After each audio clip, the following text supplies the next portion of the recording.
The Enlightenment was a monumental shift in the way in which people perceived their relationship with the world around them and the governments that ruled them.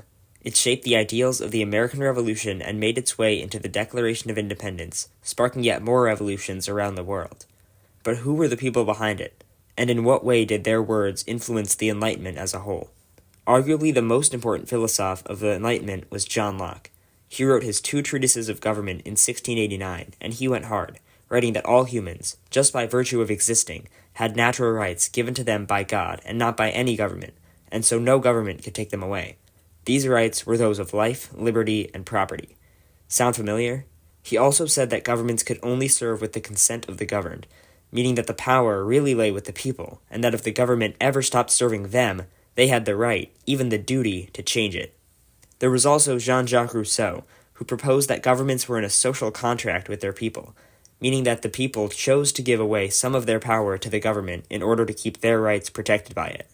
He also popularized the idea of general will, which supported that all people, every single one of them, had a say in the government.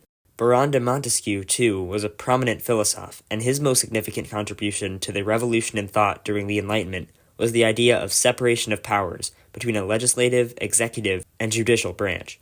Sound familiar?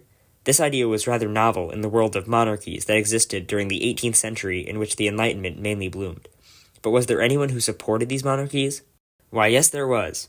Thomas Hobbes was a standout during the Enlightenment because of his monarchical views, namely that government should be consolidated into the rule of one person, or very few people, in an autocracy or an oligarchy. This was because he believed that all people were evil by their nature, unlike the other philosophers, and that anything but a one-party state would lead to anarchy and violence. Speaking of which, let's talk about religion. Christianity was a major force in the world at this time, and many Enlightenment ideals went against it. Priests and other devout people believed that knowledge started with a divine creator, and that one must obey their faith rather than their thoughts. The Enlightenment, on the other hand, pushed that knowledge began with experiences and not with God, and that one must use rational thought rather than belief. Of course, there were many more philosophers and ideas during the Enlightenment. However, this is it in a nutshell. One might even call it oversimplified.